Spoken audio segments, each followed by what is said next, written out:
என்பதாக. இந்த குடும்பத்திலே நான் 3வது. எனக்கு முன்னால் 2 அக்கா இருக்கிறார்கள். ஆனந்த் வந்து 5வது. எனக்கு அடுத்த தம்பி.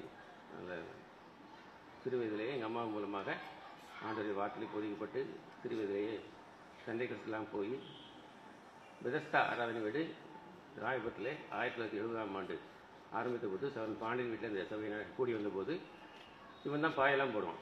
காலையிலே போய் எல்லா வேலையும் செஞ்சு அங்கே ரெகுலராக அங்கேயே ஒரு நாள் வாரமாக ஆண்டுடைய வீட்டிலே ஆண்டுடைய ஆராதனையை பங்கு கொள்வதும்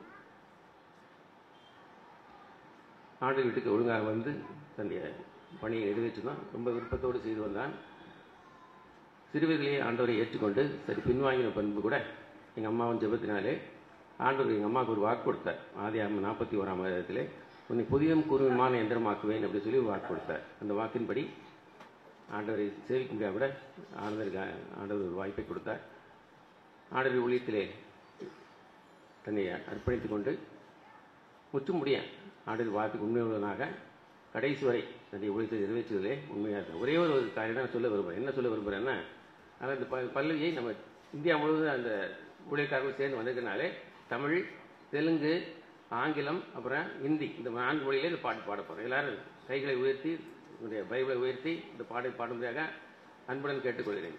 வாசிக்க சிறந்த புத்தகம் வேதம், வாசிக்க சிறந்த புத்தகம் வேதம், அன்றாடும் நீ வாசித்தால் குன்றாமல் நடத்துமே.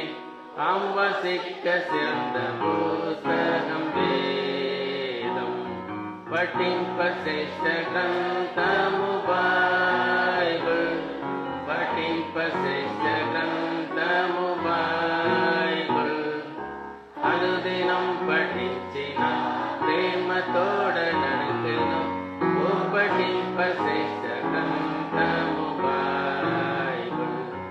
The best book to read is the Bible. The best book to read is the Bible. If you read it every day, it will help you all your